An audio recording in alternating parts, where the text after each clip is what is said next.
자, 네, 여러분 안녕하십니까? 반갑습니다. 저는 수도 직업전문학교에서 회로 제어를 담당하고 있는 이만철이라고 합니다.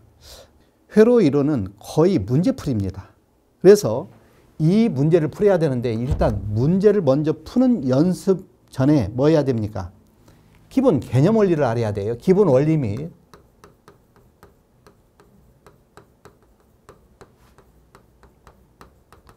개념을 알아두고 그리고 뭐 한다? 문제 푸는 능력을 함양해야 되거든요. 우리 전기기사는 산업기사를 포함해서 이 기사는 1차 시험이 있고 1차 시험은 여러분들 아시다시피 사지선당이죠. 금방 말씀드린 또 뭐가 있습니까? 2차를 봐야 됩니다. 그런데 여러분들 2차 시험은 다 뭐예요? 주관식이거든요. 2차에 계산 문제가 출제가 되거든요. 2차 요 주관식을 그때 가서 다시 공부하시겠습니까? 그래서 어쨌든 1차 공부할 때 기본 원리 개념을 통해서 확실히 해두면 2차까지도 연결이 된다는 말씀 꼭 드리고 싶습니다. 자, 그러면 우리 뭐가 있느냐? 우리 전기는 직류와 교류가 있다는 거예요. 직류, DC라고 표현하고 교류는 AC라고 표현합니다. 얼터너티브 커런트라고 해서 AC라고 표현하는데 이 직류의 특성, 교류의 특성에 대해서 물어볼 건데 기본적으로 우리 전기는 뭐 하자는 거예요? 전기를 잘 쓰자는 거죠. 전기를 잘 쓰자. 한마디로 뭐예요? 전력을 잘 쓰자는 거죠. 여러분 기본을 항상 생각하시면 됩니다. 기본을 생각하시는 거예요. 그러면 이 전력은 전기 힘이지 않습니까? 여러분들 지금이야 그런 일이 없지만 과거에 전력이 딸릴 때는 전력이 깜빡거리기도 하고 막 그랬거든요. 그러면 전력은 뭘로 구성되어 있느냐? 전압과 전류로 구성되어 있거든요. 기본적으로 전력을 알려면 뭘 알아야 된다? 전압을 알고 전류를 알아야 된다. 그런 얘기요.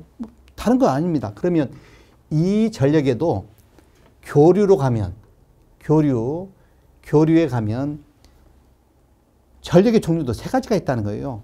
유효한 놈. 여러분들이 전기를 사용하면 전력 요금을 내지 않습니까? 그때 뭐라고 써 있어요? 킬로와트 아워. 유효 전력이라고 그러거든요.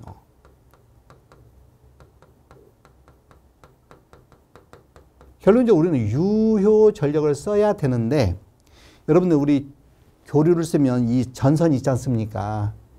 이 전선의 구성이 어쨌든 에너지가 하는 게 전선이지 않습니까?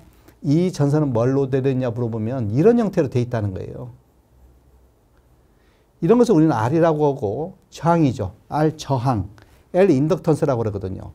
이러한 선로에 병렬로 C가 있고 C, 이게 대지입니다. C, 물론 여기에 뭣도 구성되어 있다?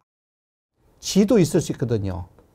이런 걸로 이루어졌답니다. 그래서 이런 것을 우리는 RLC제라고 해서 선로 정수인데 얘네들 하는 역할에 따라서 전기는 뭘로 이루어졌다?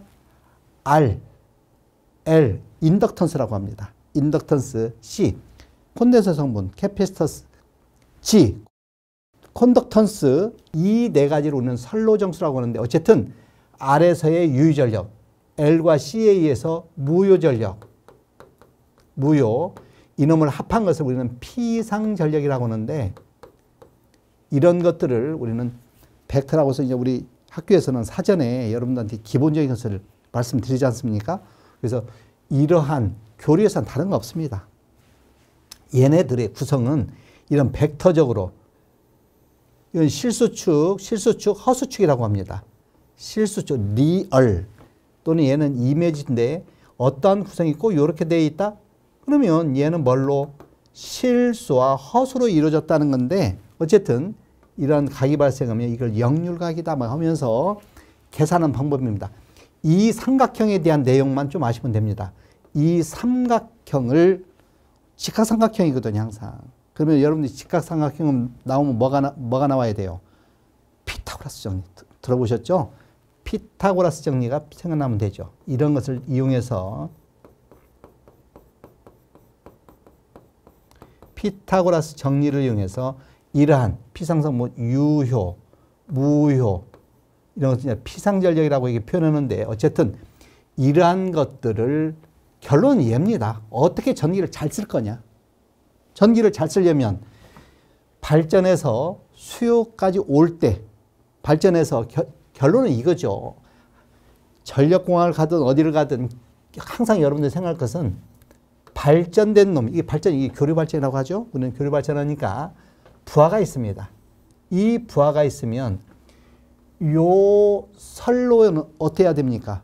손실이 적어야 됩니다. 그래서 여러분들이 회로의 기본 목적이 뭐냐? 이 계통을 어떻게 해석하느냐? 회로망 해석이죠. 회로망. 이 회로망 해석을 어떻게 할 거냐를 같이 공부하는데 어쨌든 여러분들 이 회로는 이 전력 계통망하고 똑같거든요. 전력공학에서. 그래서 이 회로 이론과 전력공학 밀접합니다. 그러면 상호 보완적으로 이렇게 얘기되는데 어쨌든 여러분들이 꼭 생각할 것은 이 선로에서의 전압 강화나 또는 손실을 줄여야 됩니다. 당연히 여기서 100km를 보냈다. 예를 들어서 봅니다. 그러면 여기는 얼마가 와야 돼요? 100km 와야 됩니다.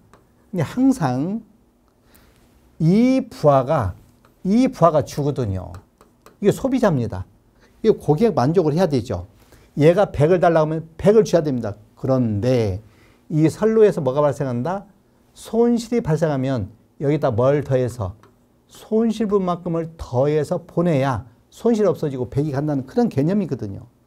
그런 개념을 전압 강화가 많이 되면 여러분들 220V가 항상 필요하죠. 만약에 여기서 220V가 필요하면 여기서 220 주면 안 되거든요. 뭐 여기서 전압 강화가 있으면 220 플러스 전압 강화를 해야 여기 없어지거든요. 선로에서 전압 강화가 없어지고 얼마가 와? 220이 오면 소비자 만족이 되지. 항상 개념은 그거예요. 이걸 하고자 지금 이렇게 여러 가지 따지는 거거든요. 결론적으로 회로 이론은 뭐 한다? 이러한 손실분, 전압 강화 여러 가지 현상들을 이용해서 한다. 그리고 하나 더 말씀드리면 회로 이론에서 공부할 때 뭘 주로 하냐면 전압은 여러분들 생각해 보세요. 여러분이 사용하는 이 전압은 220V거든요. 형광등을 놓는다? 220V. 그러면 형광등을 놓을 때 뭐가 있어야 돼요? 전선이 있어야 되겠죠. 전선의 굵기를 선정하는 게 중요하다는 거예요. 그러면 뭘 구하는 게 중요하다? 전류 계산할 줄 알아야 돼요. 그러면 이 전류를 알아야 뭐 한다? 전선 규격을 한다는 거죠. 이런 것들을 우리는 따져보자 그런 거예요. 그러면 이 전기를 이렇게 보낼 때 그러면 어떻게 보낼래요? 공급 방식이 있거든요. 공급 방식 예를 들어서 단상 2선식이냐 단상 3선이냐 삼상 3선이냐. 자, 우리는 삼상 4선식으로 보내거든요. 그러면 삼상 4선으로 보내면 장점이 뭐가 있느냐. 이것은 전력에서도 이야기하거든요. 전력에서도. 그래서 삼상 4선으로 보냈을 때 장점. 그러면 항상 여러분 아까도 얘기했다시피 만약에 전기를 보낼 때 문제되면 어떻게 해야 돼요? 꺼내야죠. 계산해야 되거든요. 그러한 고장 계산할 줄 알아야 됩니다. 이 고장 계산은 어디에서 필요하다? 이 고장 계산은 전력에서 다 필요하거든요. 결론적으로 회로에서 잘 안 되는 것은 전력공학에서 같이 공부하고 전력에서 안 되는 것은 회로에서 같이 공부하면서 여러분들이 하나씩 한 발 한 발 황소의 걸음으로 뚜벅뚜벅 나간다 이렇게 생각하시면 좋겠습니다. 근데 이 전류가 매끄러운 전류면 좋은데 우리 계통에서는 여러 가지 이 계통 매끄러운 전류, 정연파가 가지 못하도록 하는 그런 외형파가 있다는 거예요. 파를 어떻게 한다? 파를 왜곡시킵니다. 외형파. 그래서 이런 거에 대해서 같이 공부를 해보자. 어쨌든 외형파가 있다는 게 고조파라는 게 있거든요. 정연파, 정연파. 이런 것들을 우리는 따져보자 그런 얘기거든요. 그래서 우리 기사 시험을 보면 예를 들어서 이런 파형이 있으면 정연파가 있으면 2파이 레디안 이렇게 이야기하면서 이런 파의 최대값. 그러면 실제 효과를 내는 값이 어디냐 이렇게 물어보거든요. 실효가. 그러면 최대값의 루트 2분의 1이다. 이런 것을 이제 우리는 같이 공부하시는 것입니다. 그래서 조금만 여러분들이 이제 접근하면 되고, 이런 것들은 우리는 계산하려면 여러분이 이제 그 전기를 준비하신 분들이 두려워하는 게 뭐냐면 미분적분입니다. 근데 미적분 의미만 알고 수학을 전기는 수학이야. 네, 그럴 수도 있겠죠. 근데 여러분들이 궁극적으로 계산하는데 미적분의 큰 의미보다도 어떻게 하는 방법론 정도만 알고 계산기가 또 알려주지 않습니까? 그렇게 해서 여러분들이 한번 해보시면 좋겠고, 이것 외에 이 계통을 어떻게 해석할 것이냐, 이런 이제 단자망이 있거든요. 그런 단자망 정도 우리가 같이 공부하시면 되고, 여러분들 이제 우리 전기는 이런 것들을 많이 얘기합니다. 우리 만약에 입력이 있고 나중에 입출력이 있거든요. 입력이라고 봅니다. 입력, 이게 출력이 있거든요. 여러분이 여기서 커피를 뽑기 위해서 500원을 투입하면, 누르면 커피가 나오지 않습니까? 이런 과정, 여기서 집어넣는 것은 입력이고, 여기서 나오는 게 출력이거든요. 입출력을 따져주게 됩니다. 그럼 입력과 출력을 따져주는데, 그것을 우리는 입력이 예를 들어서 R이고 출력이 C라면 입력분의 출력합니다. 이런 것을 우리는 전달함수라고 해서 이렇게 표현하거든요.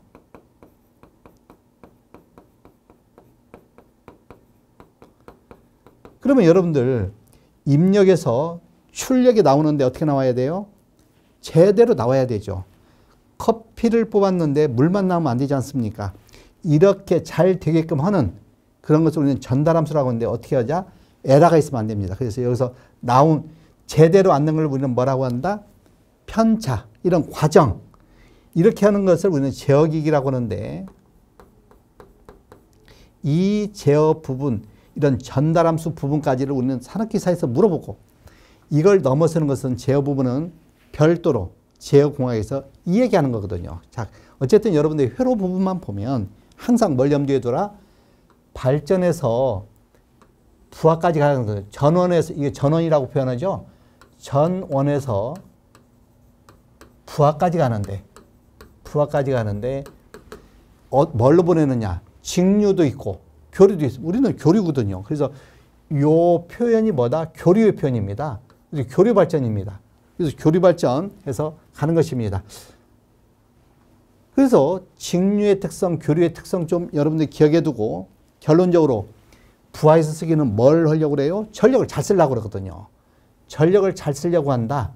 그러면 전력에는 뭐냐? 전압 곱하기 전류입니다. 전압 곱하기 전류예요. 전압 곱하기 전류. 그러면 전압은 정해졌죠. 만약에 여기는 220은 정해지면 전류만 달라지거든요. 이 교류로 가면 직류는 유효전력만 있지만 교류로 가면 무효전력. 즉 무효는 뭐다? 나중에 여러분들이 이 L과 C에 이루어져 있는 저항 성분을 리액턴스라고 표현하거든요. 리액턴스다. 리액트거든요. 그러면 여러분들 리액턴스는 액트를 하지 않는다 그 뜻이거든요. 이런 것을 무효 성분에 해당합니다. 리액티브 파워에서 그런 거 잠깐 여러분들 공부하시면 되거든요. 그래서 유효전력, 피상전력과, 그러니까 피상전력과 유효전력, 즉 유효전력과 무효전력이 이루는 이 각 역류라고 해서 이런 용도 이해해 두고, 항상 리액티브 파워는 L과 C에 의해서 이루어진다. 이런 것을 같이 공부하시는 것입니다. 아주 간단하게 여러분들이 개념 원리를 이해하고 이런 것들을 같이 직각삼각형, 삼각함수죠. 피타고라스 정리를 이용해서 같이 보시는 것입니다. 결론은 뭐다? 전력을 잘 쓰기 위해서 선로로 가는데 이 선로의 재반 현상, 선로를 이해하는 것을 뭐라고 그러고?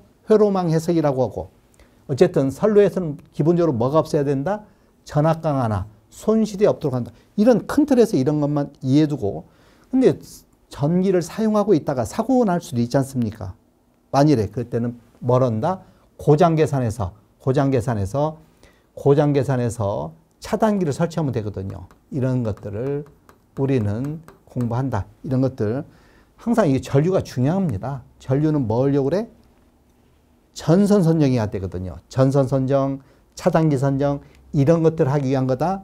기본적으로 알아두고 이러한 매끄러운파가 가는 것은 정연파가 가는데 실질적으로 우리 개통에서는 뭐가 발생해요? 여러 가지 온오프 제어라든가 해서 외형파가 발생이 되게 돼 있거든요. 이런 외형파, 이런 내용들을 우리는 같이 공부합니다. 어쨌든 이제 이런 것도 무유전력도 제어하면 이 무유전력을 제어하는 그런 설비가 뭐냐 이런 것들은 이제 같이 공부하시는 거거든요. 여러분들이 좀 더 쉽게 좀 보시면 좋겠고 결론적으로 또 제어는 뭐냐? 입력과 출력의 비를 전달함수라고 해서 이 공부하는 것입니다. 그래서 이렇게 가는 과정, 전달함수는 제어기를 이용해서 우리 이제 컨트롤한다. 큰 틀에서 이런 정도가 회로 이론이다. 네. 수도에서 수도에서 한 번에 합격하세요.